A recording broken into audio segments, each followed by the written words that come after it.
Bienvenidos, queridos espectadores, a este programa Historias de nuestros médicos, donde lo que queremos hacer es un homenaje a nuestros doctores, las personas que nos cuidan, que nos escuchan, que nos miman, que nos curan, que nos salvan la vida. Hoy tenemos a un médico cirujano, cirugía general. Es un médico que ha estado en 4 batallas y una más, que son las plazas de toros, al doctor Joaquín Olmeda. Pero antes de hablar con él, vamos a dedicarle un poema.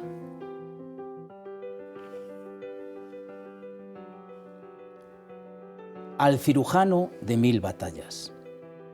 Entre bisturíes y cielos abiertos, donde el pulso firme reta a la muerte, hay un hombre de temple cierto, que en 4 guerras desafió la suerte. Militar del aire, de vuelo eterno, con manos que curan y alma de acero. En plazas de toros, bajo el sol fiero, ha sido el guardián del destino incierto. Maestro de paratiroides heridas, cazador de males con luz y ciencia. Su arte es salvar, dar nueva vida con precisión, destreza y paciencia. Del atleti lleva su rojo y blanco, la pasión que nunca se rinde, como en la vida, nunca estanco, siempre avanza, siempre insiste. Paz es su faro, su amor sincero, su puerto en calma su compañera, y en sus hijos, Joaquín, Jorge y Álvaro, y en Claudia, su estrella, su estela eterna. Nietos, sonrisas, futuro y gloria, legado vivo en un gran titán. Héroe sin capa, forjando historia, cirujano y aviador sin par. Que el cielo le guarde, que siga el vuelo, que nunca le falte la fe ni el pulso, pues en este mundo su gran desvelo ha sido salvarnos con arte e impulso. Bienvenido, doctor Joaquín Olmeda. Bien hallado y muchísimas gracias por el poema. Es un precioso. Placer. Es un placer. Bueno, pues vamos a empezar. A ver, yo tengo muchas cosas que contar de ti y tú que nos cuentes. Porque hay cosas que la gente no conoce y va a conocer. En primer lugar, vamos a hablar de tu... Eres el mayor de 9 hermanos. Mayor de 9 hermanos. Mayor, Emilio y Amparo. Emilio, mis padres. Tus padres. Emilio, ingeniero aeronáutico. Sí. ¿Verdad? ¿Militar? Militar. Militar. ¿Y Amparo? Amparo, mi madre. Tu madre, que además es que de Amparo, antes de nada quiero que los espectadores sepan algo que es algo que seguro que los espectadores en algún momento lo hemos escuchado, que es sobre Amparo, sobre el padre de Amparo, sobre tu abuelo, y que quiero que nos lo cuentes tú porque eres la voz más fuerte para poderlo contar. Cuéntanos quién era tu abuelo y quién es el padre de Amparo. Bueno, el padre de mi madre, mi abuelo, fue torero y fue un torero famoso. ¿Vale? Un torero, Joaquín Rodríguez Cagancho. Cagancho era un apodo que, aunque la gente no lo sabía, pero el apodo, la gente no lo sabe, pero el apodo viene, hay gente que lo ha conocido, por un cantador de flamenco que era su abuelo. ¿Tu abuelo era gitano? Mi abuelo era gitano. Cantador de flamenco que se llamaba Manuel Cagancho, y él cantaba con una voz rota como un pájaro que hay en Huelva que se llama Caganchín, y de ahí viene el apodo de Cagancho, todos los caganchos. Mi abuelo, el torero, adoptó ese apodo y entonces era Joaquín Rodríguez Cagancho. La gente dice lo de aquella famosa frase de «estuviste peor que Cagancho en Almagro». En Almagro. Bien, pues hace 2 años se hizo un homenaje a Cagancho en la Plaza de Toros de Almagro por haber puesto el nombre de Almagro, dicen, en el mundo y en la historia, porque por esa famosa frase. Esa famosa frase viene por el torero, porque ese día Cagancho se dejó los 2 toros sin matar y la Guardia Civil le tuvo que llevar hasta la comisaría, escoltado, porque a la gente le pegaba, claro. Y aquella famosa tarde quedó en el recuerdo, eso fue en 1925. 1927. Y esa frase quedó en el recuerdo: has quedado peor que Cagancho en Almagro. Señores espectadores, fíjense de dónde viene, muchos lo hemos escuchado, pero no sabíamos de dónde venía has quedado peor que Cagancho en Almagro. Bueno, es verdad, ahora que dices, aunque hablaremos de temas taurinos, porque tú eres médico de Plaza de Toros y seguro que vamos a estar súper interesados en cosas que nos vas a contar, pero claro, es que los toreros son muy supersticiosos y yo creo que los toreros y gitanos, yo creo que más aún, ¿no? Porque Sí. recordemos todos a Rafael de Paula, etcétera, ¿no? Sí. Y él llegó allí y ¿qué pasa? Que dijo, estos toros no me han gustado, ¿no? Que le había mirado mal. Que ¿El toro? el toro. Madre mía. El toro le había mirado mal y entonces, claro, se estaba arriesgando a que el toro le matara. Entonces no podía torearlo porque ya el toro le había fijado la mirada con malas intenciones. Entonces no podía matarlo. Entonces las famosas espantadas de Cagancho se metió en el burladero y dijo que no salía, ¿no? Y bueno, en el primer toro, creo, según me contaron allí mismo en Almagro, intentó torearlo, pero no le gustaba el toro y entonces, pues como hacía también Curro Romero, lo ha hecho Paula, en fin, se metió en el burladero y dijo que no salía. Y bueno, fue un escándalo. A tal llegó el escándalo a... Se ha hablado de que se quemó la plaza, es mentira, no es verdad. Eso fue 2 años después por otras circunstancias y situación. Pero le tuvieron que escoltar porque la gente le quería matar. Y fue escoltado por la Guardia Civil a caballo, desde la Plaza de Toros hasta la Plaza de Almagro, donde estaba la comisaría, que había un sitio de prisiones y tal. Y entonces tuvo que ir allí. La circunstancia es que 2 años después volvió a torear allí, pero por eso no se le conoce. Porque triunfó grandemente, pero por eso la frase que quedó fue la frase del fracaso. O sea, del fracaso. Que por cierto, lo has comentado, pero Amparo, sí, el año pasado, mi madre, con 96 años, sí, Amparo fue allí a destapar una placa, ¿no? Una que placa, pusieron en la Plaza de se Toros. puso una placa en homenaje a Cagancho y aquella tarde del fracaso, que mi comentario, una mesa redonda, y mi comentario fue ese, que me parecía increíble que lo que se festejara o ese homenaje se diera por un fracaso, no por un triunfo. Pero ese fracaso, dicen ellos, que el triunfo podía triunfar cualquiera, que el fracaso solamente fue Cagancho. Solo Cagancho. Qué bonito. Imagino una niñez. A ver, una madre, tú eres el mayor de 9 hermanos. 9. 9 hermanos. Tu madre siempre embarazada. Siempre. Me imagino, tú siempre la recordarás siempre embarazada.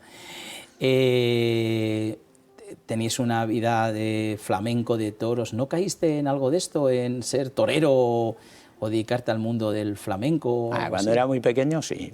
Decía que quería ser torero, pero no valía para eso. Y mi hermano, yo tuve un hermano que lo intentó ser torero, se metió en la Escuela Taurina de Madrid, mi hermano Emilio, pero tampoco... Mi madre nos apartaba mucho de esa vida. ¿No quería tu madre que fueras torero? No. Nos apartaba, vino mi abuelo, mi abuelo vivía en México, vino a vernos y hubo una fiesta donde toreó mi abuelo, Gitanillo de Triana, Gallito Chico, yo me acuerdo de aquella. Y luego había una fiesta flamenca, automáticamente mi madre, estaba Manolo Caracol, gente muy conocida del arte flamenco. Y mi madre nos cogió a todos, niños, a casa y estábamos en una finca en Toledo y nos llevó a casa a todos. Nos hacía estudiar. Ella no quería eso para nosotros. Sabía lo que era ese mundo y dijo, mis hijos por aquí no. No. Tuviste un tío torero, ¿no? Sí, el hermano de mi madre. Mi tío fue torero y tomó la alternativa, la tomó aquí en España, en San Feliu de Guíxols, se la dio a Antonio Ordóñez. Antonio Ordóñez, un grande, ¿no? Yo creo que es el torero más grande que yo he visto, sí, Antonio Ordóñez. Como seguramente que a muchos espectadores taurinos, no sé si estáis de acuerdo con él, pero sí es verdad que Antonio Ordóñez... Para mí. Bueno, también era amigo de mi familia. Bueno, claro, algo de subjetividad puede haber, pero yo creo que ha sido uno de los grandes maestros que ha habido en la tauromaquia, sin ninguna duda. Joaquín, naciste en Madrid, ¿verdad? Año 54. Sí. ¿En qué barrio estabas tú? Bueno, yo cuando nací, mis padres vivían en casa de mi abuela. Mi abuela vivía en la calle Mártires Concepcionistas, número 3, pegado a Alcalá, en la esquina de Alcalá. Y ahí es donde yo nací, pero nací en Argüelles, porque había un hospital militar, eso me lo contaba mi padre, yo no lo conocí, en la calle Quintana. Y ese hospital fue donde yo nací. Lo que pasa es que el primer año, una cosa así, yo vivía en la calle Mártires Concepcionistas, mis padres vivían con mi abuela. Y luego ya me fui a vivir a la zona donde había nacido, porque la primera casa que yo recuerdo fue en Donoso Cortés, en el barrio Argüelles. Y luego he vivido siempre en Argüelles. Joaquín, lo militar, entiendo por dónde te viene, porque... Sí. ¿Y lo médico? No lo sé. Nada, nadie de mi familia hizo medicina. Ahora tengo una sobrina que está haciendo medicina, pero en mi familia no había ningún médico. Mi abuelo, el padre de mi padre, había sido periodista y el padre de mi madre, torero. No había. Y de mis tías, ninguno había estudiado medicina. Y a mí, no sé por qué, me llamaba la atención el operar animales, el coger lagartijas, no sé, quería verlo. Porque tú además diferencias para ti, diferencias mucho lo que es ser un médico y lo que es ser un cirujano. Yo quería ser cirujano. Cirujano. Ese era mi... Lo que pasa es que tenía que estudiar medicina para ser cirujano, claro. Y entonces, pero mi pasión desde el principio era ser cirujano. Sí, eso era lo que yo quería ser. Y entonces, bueno, lo conseguí. Por el año que más o menos fuiste a la universidad, creo que fue aquel año que hubo un año como, digamos... sabático. Blanco, sabático, ¿no? No sabático, no, pero... Totalmente un año cero. Que hubo huelga. Hubo huelga, ¿verdad? Y fue el año de la huelga que no hubo exámenes, no hubo nada. Y fue... Yo empezaba primero en aquella época. Eso fue en el año 78, 79. O sea, entonces yo empecé en el 79. ¿Y qué hiciste cuando...? Como mi padre era ingeniero, pues era aeronáutico, yo empecé a estudiar cosas de ingeniería aeronáutica y me metí en aeronáuticos a estudiar. Bueno, pues no... Para no perder el tiempo, pero porque en medicina no había clase, no había nada. Era huelga, hubo huelga todo el año. ¿Eres de la Complu o de la Autónoma? De la Complu. De la Complutense. La buena, ¿no? La buena. Lo que decir la buena, los que claro.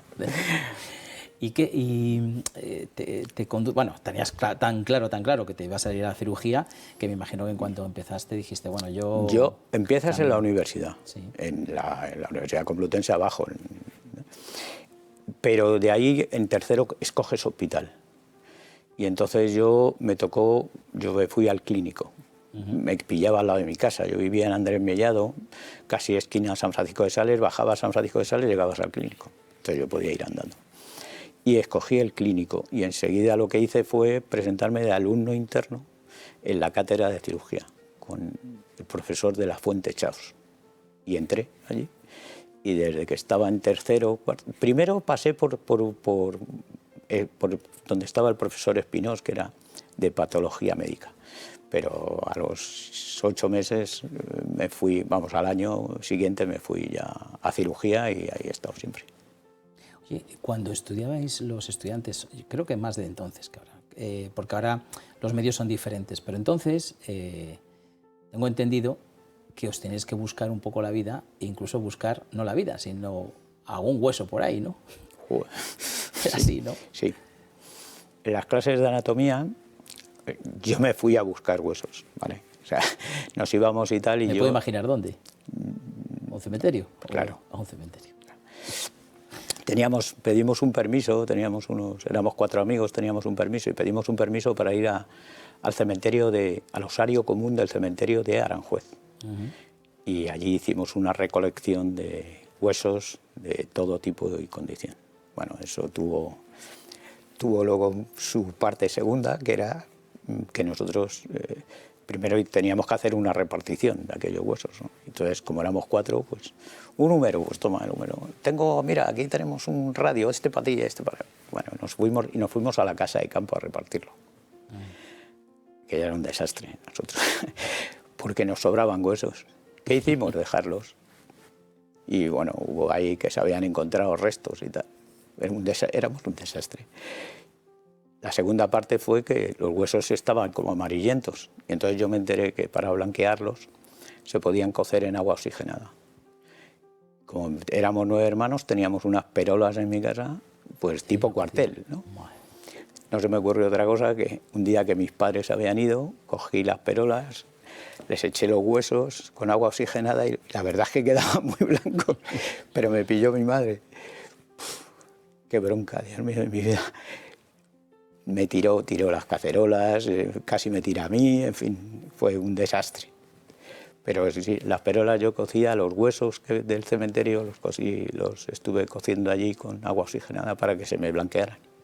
Y las tenía calaveras. Encontré una calavera eso era lo mejor que yo tenía, que tenía su mandíbula, porque la mandíbula, al no estar enganchada al cráneo, se pierde. Claro. Pero yo encontré la mandíbula y el cráneo. Y entonces la tenía allí conmigo, estudiaba siempre. Parece que me estás contando la película del jovencito Frankenstein. Pues casi. Oye, y ya cuando tú te encuentras ya en la universidad y empiezas a hacer tus prácticas, de pasar de las lagartijas a pasar y con cadáveres y tal, para ti sería eso el no va más, ¿no? Sí, bueno, yo me iba, en el clínico había una zona, por ejemplo, la Quinta Sur, que era donde estaba cirugía en aquel entonces, ahora sé que no, que está trauma, pero había unos quirófanos y arriba de los quirófanos, en la planta 6, tú entrabas en unas cúpulas donde había unas ventanas y tú veías las operaciones.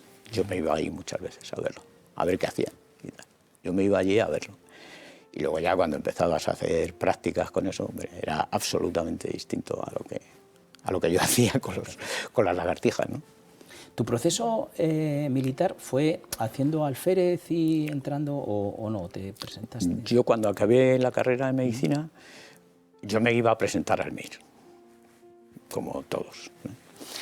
Y mi padre me dijo, joder, pues si del MIR es, no sé qué, era en febrero, en marzo y tal, ¿por qué no te presentas a lo militar, que es antes y tal, en junio y tal? Y me presenté. Y me presenté y lo saqué. Y una vez que lo saqué, luego me presenté al MIR. Pero ya me presenté al MIR sin haber estudiado porque estaba haciendo las prácticas en la Academia General del Aire. Y bueno, ya me quedé en el ejército. Al principio no quería ser militar y luego estoy orgulloso de ser militar. Qué bonito. Y también tuviste una con el Príncipe de Asturias, ¿no? Estuviste ahí. Sí, yo acabé. Cuando acabo, fui al clínico a hacer especialidad. Después me destinaban estaba en Granada destinado. Acabo la especialidad, me hago cirujano y mi primer destino fue a la Academia General del Aire con el Príncipe de Asturias, de cirujano. Había un traumatólogo y yo de cirujano.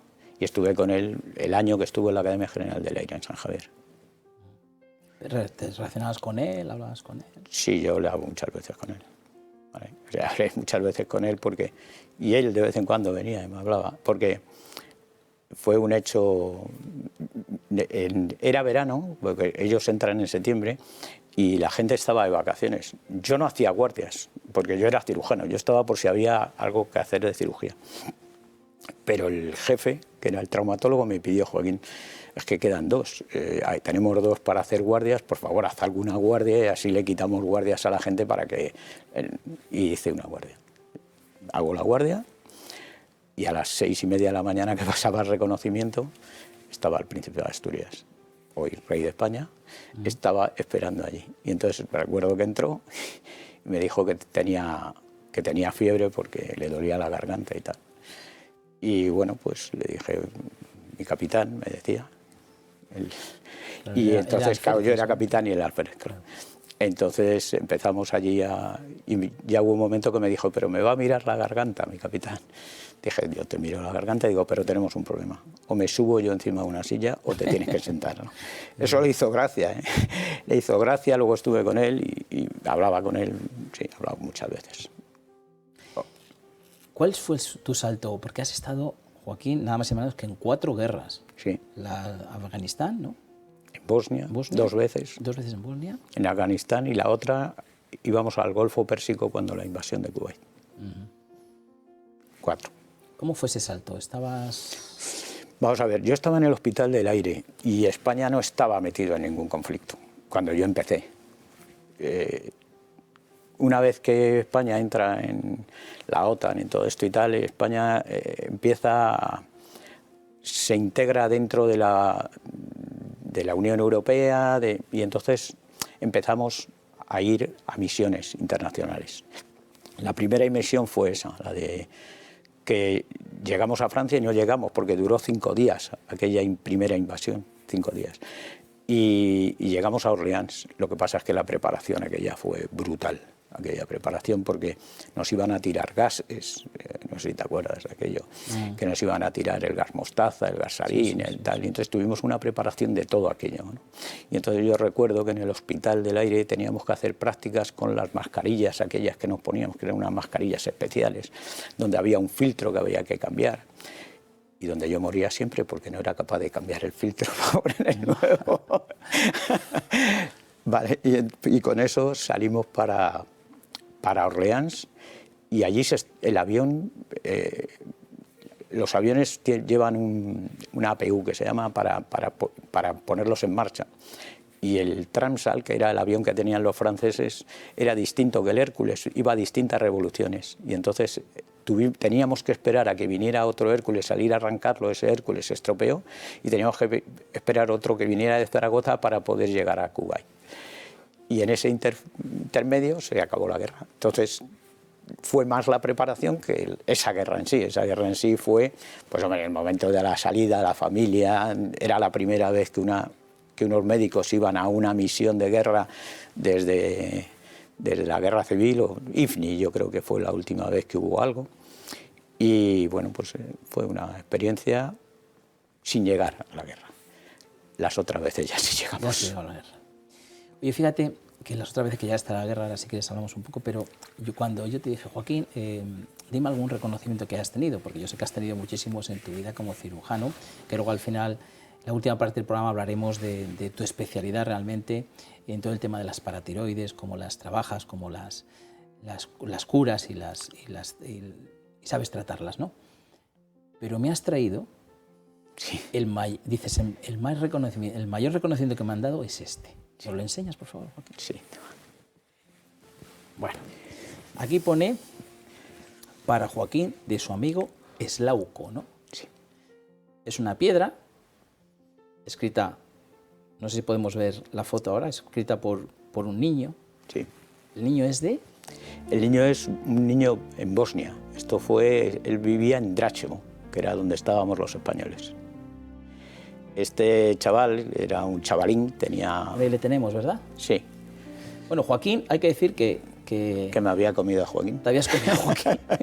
No quería decir yo tanto, pero es el que está a la derecha y el niño es... El más alto es Eslauco. Y el más pequeño es Soran, Oye, antes el de que hermano. nos cuente la historia, ¿que eran del Atleti los niños? No No del eran del Atleti soy yo. Del Atleti eres tú. Sí, del Atleti Bueno, soy hay que yo. decir una cosa, Joaquín es del Atleti, pero ustedes saben cuando dice, oye, ¿tú por qué eres del Atleti, no? Y dice, no, porque mi padre era del Atleti, no sé qué. Bueno, yo voy a decir por qué los nietos de Joaquín son del Atleti, que tiene 10 nietos, porque cada vez que nace un nieto, ¿qué haces? Les regalo la camiseta de esa temporada. De la temporada. De la temporada de la talla L, para que luego les sirva cuando sean mayores. Pero de esa, y con su nombre, y el número que llevan es el año de nacimiento. Anda. Sí. El Aquí mayor de todos. A los nietos. Estos son mis nietos. El mayor, ese lleva el 14, porque nació en el año en 2014, y lleva el 14, pues aquí están todos. Me falta, a los últimos todavía no les he comprado la camiseta, ¿eh?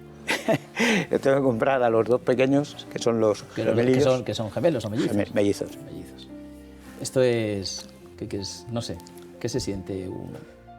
Porque todo lo que has hecho bueno en medicina es buenísimo, pero... Esto es mejor. Esto es lo... ¿verdad? Esto es lo mejor. Y Joaquín, antes hemos dejado pendiente, ¿hubo algo especial con este niño? Sí. Este chaval vivía al lado de donde estaban los españoles. Los españoles estábamos en un pueblecito que se llamaba Dračevo, una aldea de 10 casas, 12 en aquel entonces. Ahora he estado y hay más. Y este chaval, su padre estaba en el frente, y entonces él lo que hacía era que iba allí a pedirnos la ropa para que su madre la lavara, a cambio de que le diéramos, entonces eran marcos, 8 marcos.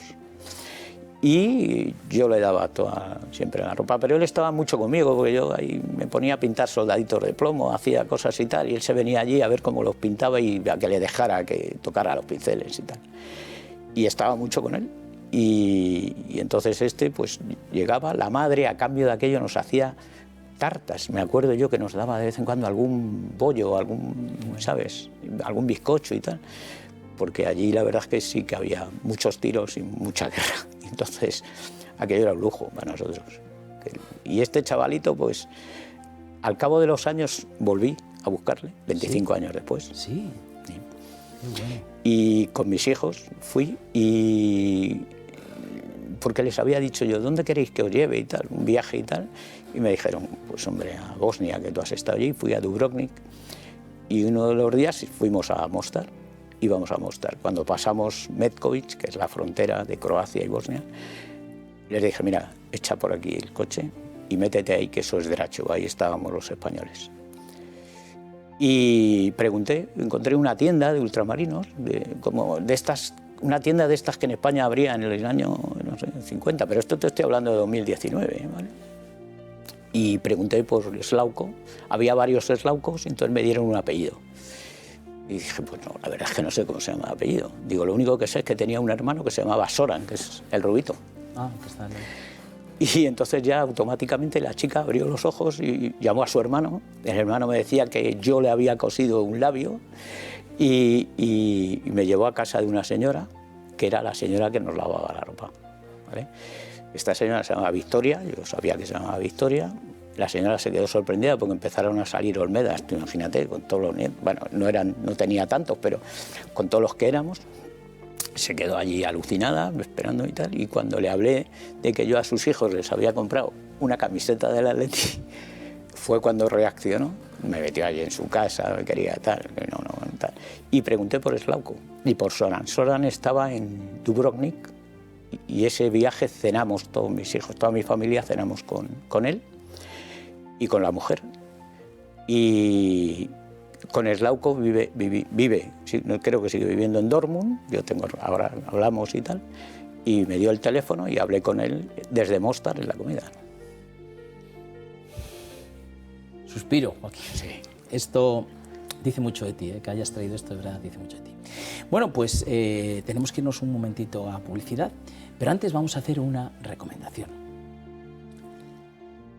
La gota es el tipo de artritis inflamatoria más frecuente. Se produce en pacientes con altos niveles de ácido úrico en sangre, causando dolor, enrojecimiento, calor e hinchazón, normalmente en articulaciones inferiores, dedos, los pies o de las manos, tobillo, rodilla o codo. En ARI, el Instituto de Salud Osteoarticular, cuentan con tratamientos médicos personalizados, capaces de eliminar un ataque de gota o hacerlo tolerable. Entre 48 y 72 horas si eres disciplinado, claro que sí. En ARI lo resuelven sin necesidad de hacer una dieta estricta en más del 95% de los casos. Más información en institutoari.com. Y ahora sí, nos vamos a unos minutos de publicidad.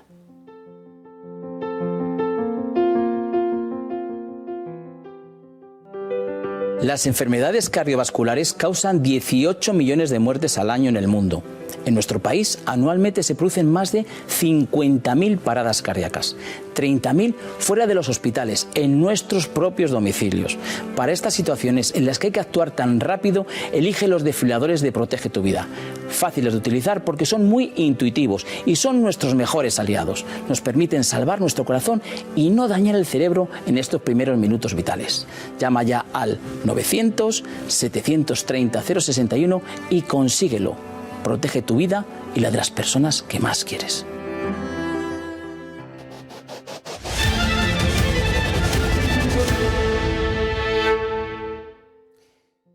Bueno, ya saben que estamos aquí con el doctor Joaquín Olmeda, pero hay una obligación por mi parte, que es que cuando hay algo bueno que les pueda ayudar en su salud, hay que contárselo. Fíjense que les voy a enseñar algo que muchos de ustedes lo van rápidamente a reconocer. Es un glucómetro para medir la glucosa y es una pluma para pincharse y sacar sangre para colocar en la tirita y medir la glucosa. Esto es algo que muchos de ustedes lo hacen diariamente, porque son diabéticos tipo 2, porque tienen prediabetes, porque se cuidan esa glucosa en sangre, por cualquier otro tipo médico o circunstancia médica. Lo importante es que ahora hay una novedad mundial. Cuando digo mundial, digo mundial. Pero mundial que se ha inventado aquí en España, que se ha hecho los estudios en España, en el Hospital Virgen del Rocío de Sevilla, con el doctor Antonio Pupo y su equipo, y tienen un glucómetro que no hace falta pincharse. Es decir, nosotros colocamos el dedo, en unos segundos va a mandar la información a nuestro teléfono móvil, que hay una aplicación, y vamos a ver la glucosa.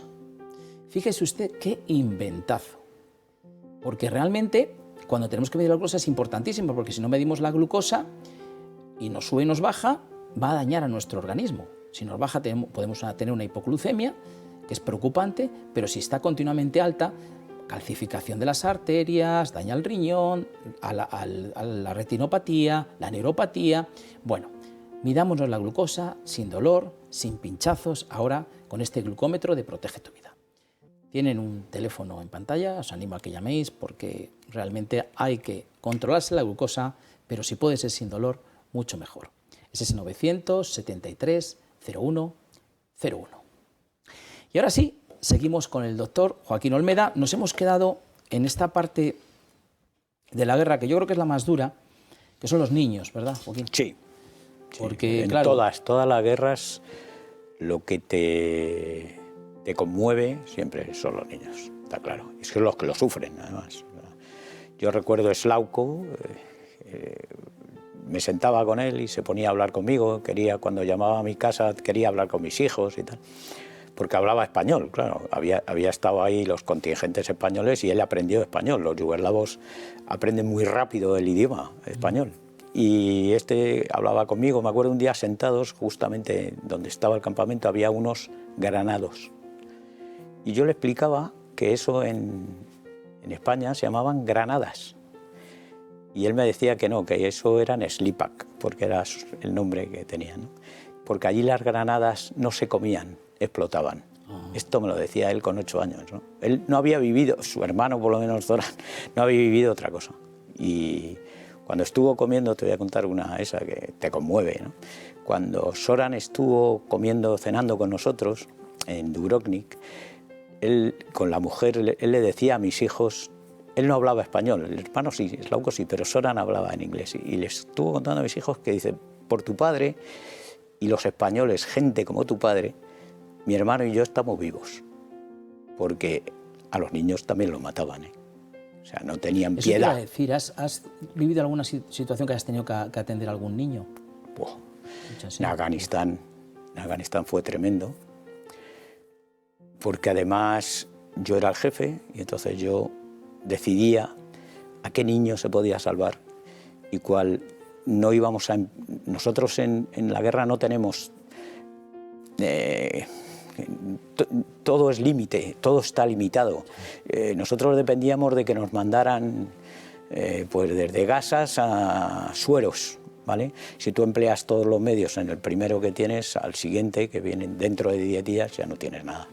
Entonces había que ajustar esa necesidad que tenía esa persona y cuáles eran las posibilidades de que se salvara, ¿vale?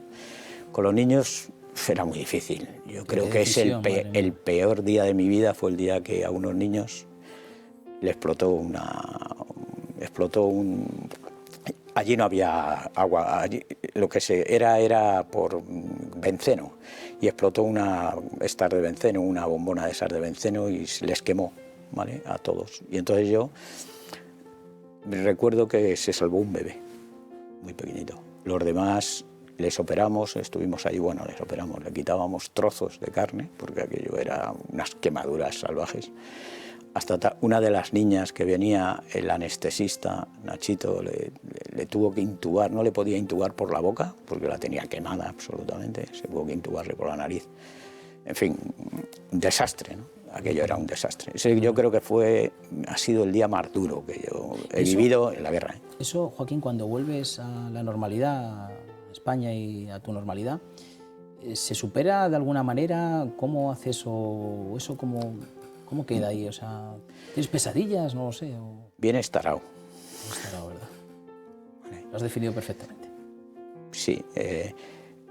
Cuando llegas a la normalidad, Yo recuerdo en Afganistán que hubo una lista que decían que las cosas que iban a pasar cuando llegaras a España y que no estabas en la guerra. A mí me pasó cuando el atentado del 11M. Recuerdo que yo una de las cosas que dije a la gente que estaba allí en el Gómez Ulla cuando nos empezaron a llegar heridos era que estábamos en España. Y la guerra muchas veces es salvar la vida. Aquí había que salvar la vida y la pierna. Allí no. ¿Vale? Allí hemos hecho más de una amputación, ¿no? Porque a lo mejor se podría en otras circunstancias. En otras circunstancias, pero claro, en otras circunstancias en España, en Alemania, en Afganistán, en un hospital de campaña, donde hay que salvar la vida, había que actuar y salvar la vida. ¿Te tocó también los atentados de aquí de España? Sí.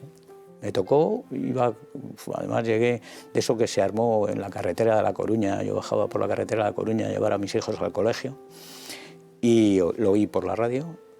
Cuando llegué al Gómez Ulla, bueno, ya estaba aquello, había no sé cuántos llegaron, pero llegaron unos cuantos al hospital. Sí, me acuerdo una mujer con las piernas destrozadas. Recuerdo decir eso, aquí no es salvar la vida, aquí es que salvar la vida y el miembro también se salva. Bueno, vamos a cambiar de tercio, nunca mejor dicho. Mejor. Vamos a tu parte taurina. Médico taurino. Sí.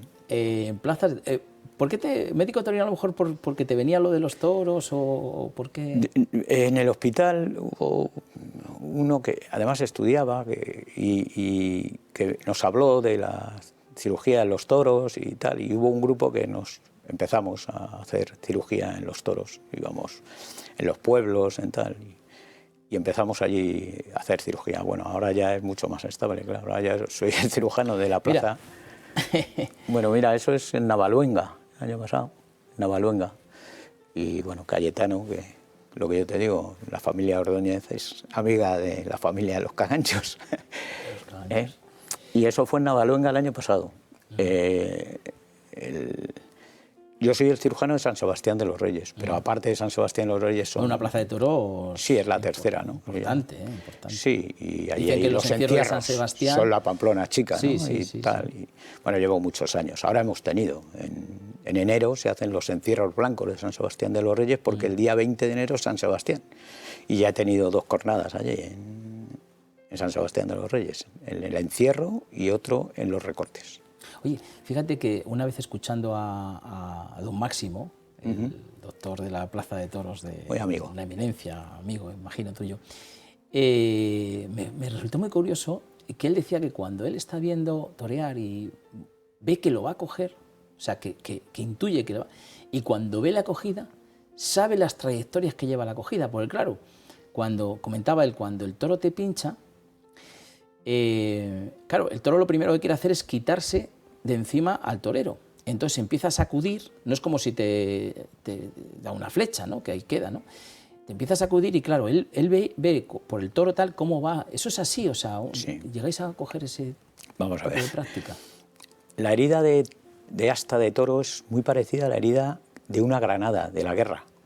En la guerra, los orificios son muy pequeñitos, pero por dentro hacen destrozos salvajes. El cuerno es por eso. El cuerno lo que pasa es que cuando nota que la presa, el torero cuando lo levanta pierde el punto de gravedad. Y entonces se gira el torero. Cuando el toro ve que lo va a perder a la presa, lo que hace es tirar otra cornada. Y esa cornada hace otra trayectoria, son las famosas. Tiene 3 trayectorias, es por eso, porque ha girado sobre el pitón. Girado, fíjate. Y entonces lo que hace el toro cada vez que mete el cuerno es una trayectoria nueva, claro. Por eso en la cirugía taurina es primordial ver dónde van todas las trayectorias, porque la cornada nunca es limpia. Ahí tenemos una foto, que es esto se supone que es un quirófano en una plaza. Esto es un quirófano móvil.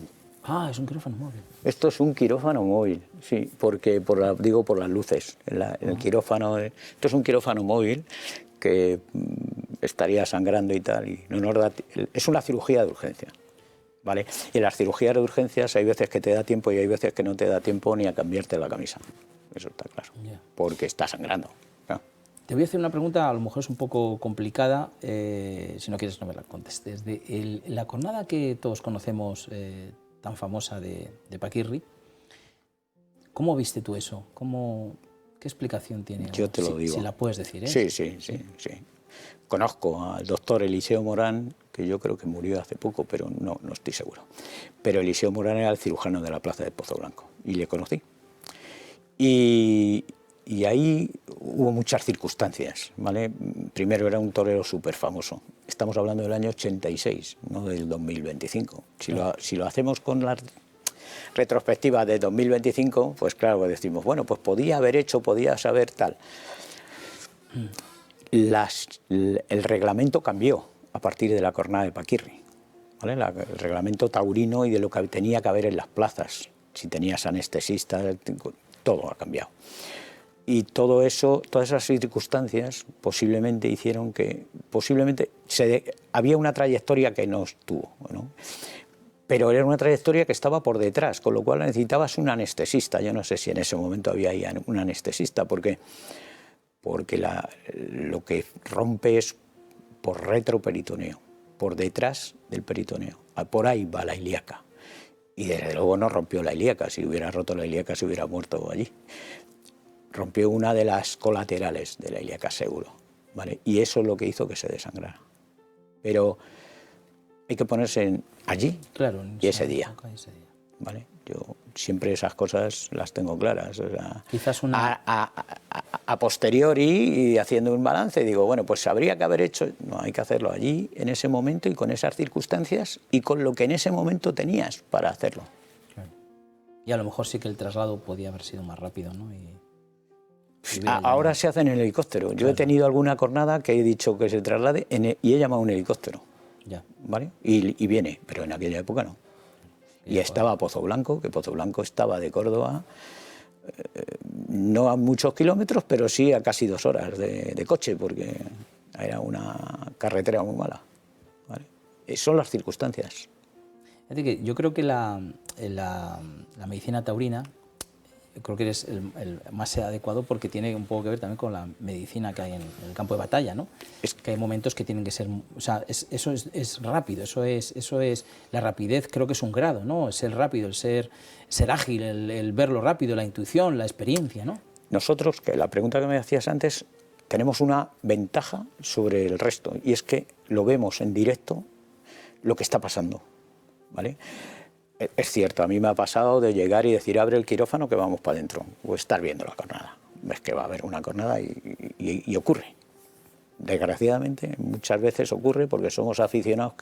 Generalmente el cirujano taurino es más por afición que por otra cosa, y llevamos muchos años. Entonces lo ves, lo intuyes, lo ves, lo estás viendo.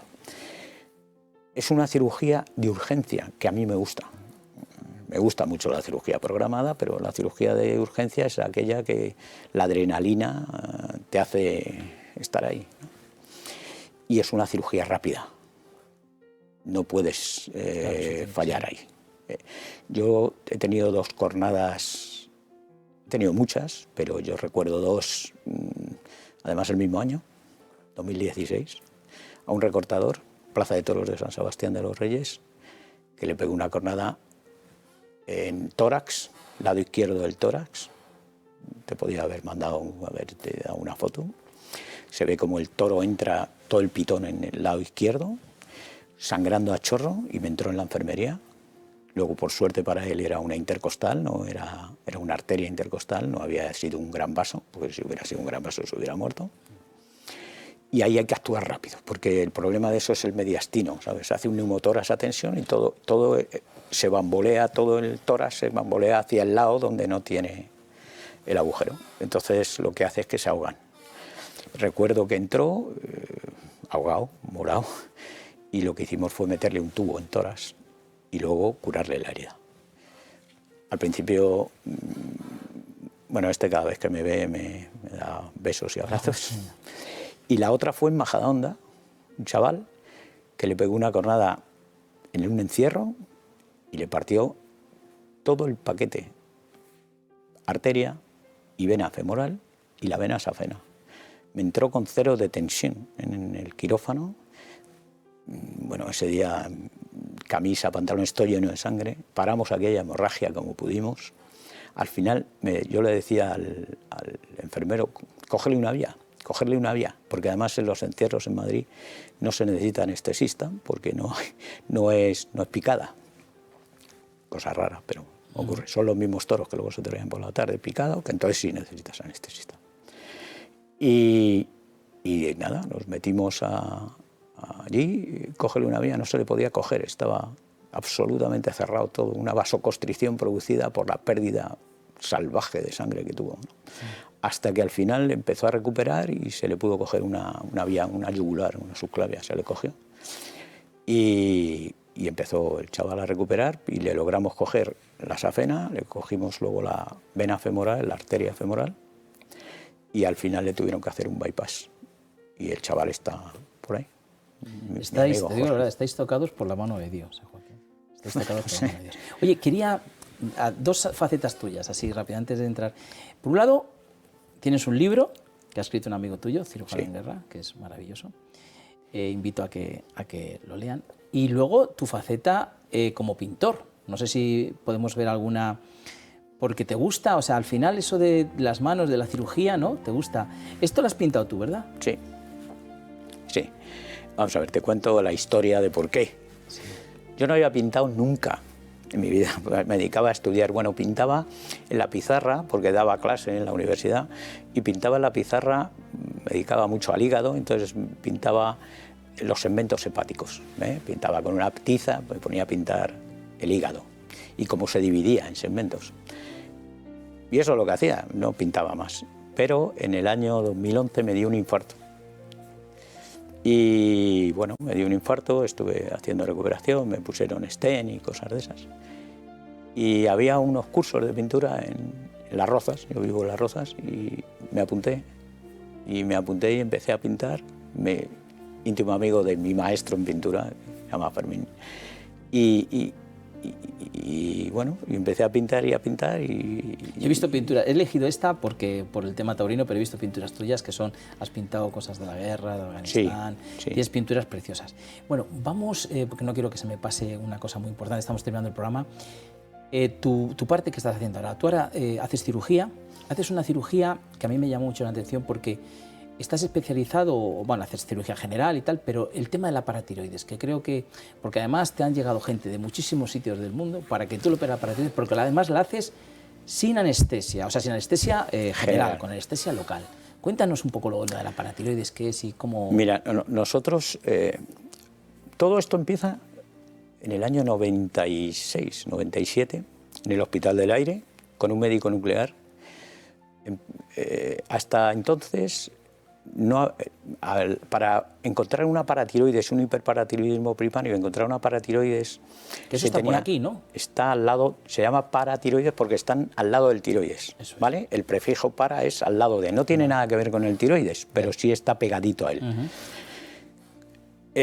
La paratiroides lleva un metabolismo que es el del calcio y del fósforo, y cuando hay un aumento, un hiperparatiroidismo, lo que se produce, y se conoce desde hace mucho tiempo, un hiperparatiroidismo primario, y lo que aparece es una hormona, que es la paratormona, PTH, que se aumenta. Y al aumentar ese aumento de la paratormona, lo que hace es que nos quite del hueso, nos quita el calcio y lo manda a la sangre.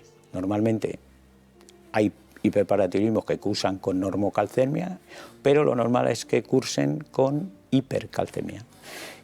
Tienen hipercalcemia en la sangre, pero le falta calcio en los huesos. ¿Por qué? Porque la paratormona lo que hace es absorber ese calcio y lo manda. O sea, te lo quita de los huesos y lo manda a la sangre. Pero ¿qué es malo para la sangre, ¿no? Sí, porque además en la sangre, ¿qué es lo que ocurre? Pues que no puede tener calcio. Entonces, ¿quién va a limpiar el calcio de la sangre? El riñón. ¿Qué es lo que ocurre cuando hay mucha limpieza de ese riñón? Que se forman cálculos, se forma un cálculo en el riñón y produce un cólico nefrítico. Es típico, cólico nefrítico, hiperparatiroidismo y osteoporosis, ¿vale? Entonces, bueno, a partir del ganglio centinela de los melanomas, que yo me metí mucho y tal, vimos que nosotros podíamos, con un radiofármaco, que es un MIBI, tecnecio sobre tecnecio 99, lo que se hace es inyectarles el radiofármaco y ese radiofármaco va al tiroides y a las paratiroides. Lo que pasa es que ahí se vio, en un momento dado, que el tiroides lavaba ese radiofármaco antes que la paratiroides, con lo cual en la imagen desaparece el tiroides y se queda la paratiroides enferma. Las otras no, pero la que tiene un adenoma sí aparece. Entonces podíamos localizarla y saberla en un sitio. Esa cirugía va con hora. Si se pone el radiofármaco, a las 2 horas hay que estar interviniendo. Las 2 horas son lo que tarda en lavarse el tiroides y la hora siguiente nos queda la paratiroides. Entonces, como es un radiofármaco, emite radioactividad y la radioactividad se mide con una sonda que se llama sonda gamma. Ahora hay incluso una cámara, que me la presentaron en su día, pero bueno, eso es otra historia. Pues estamos ya terminando, Joaquín. Y entonces lo que se hace es sobre la zona de contagio, se pone anestesia local, yo pongo anestesia local, no lo hace nadie más. Y lo que se entra es a buscar esa paratiroides, la sonda te va a llevar a la paratiroides y lo que se hace es extraerla, se cierra y se puede mandar a su casa. Yo no los mando, los dejo un día en el hospital y al día siguiente se van a casa. Lo has explicado muy fácil, pero yo sé que es una complicación porque incluso te han venido gente de muchos lugares que no le han podido solucionar en Estados Unidos y te han venido. Así que ojalá nunca tengan este problema, pero si tienen un problema de paratiroides, el doctor Joaquín Olmeda se lo va a intentar solucionar y seguro que lo va a conseguir. Joaquín, estamos terminando. ¿Qué tal te has sentido? Fantástico, fantástico, es muy fácil. Adolfo, es muy fácil, lo lleva, es fantástico. Nos has contado cosas maravillosas, cosas que nos han llegado y realmente demuestra lo que aquí queremos, Joaquín, que es que la gente conozca qué hay detrás de un médico, qué hay detrás de esa persona que en un momento crítico, como es una acogida en una plaza de toros, pueda solucionarlo, pueda salvar la vida, y que es una persona, como has demostrado tú, que sufre, que siente, que padece, que un niño le regala esto y para él es el mejor regalo que le han hecho en la vida, ¿no? Porque lo ha hecho un niño que le ha salvado la vida, como ellos dicen, ¿no? Así que, Joaquín, verdaderamente te agradezco mucho que hayas estado aquí, que nos hayas explicado todos estos. Y bueno, y a ustedes, queridos espectadores, espero que les haya gustado. Aquí lo hemos disfrutado Joaquín y yo muchísimo. Y bueno, les emplazo para que estén otro día más en este programa que intenta ser el suyo y el de todos los médicos de Historias de nuestros médicos. Muchísimas gracias.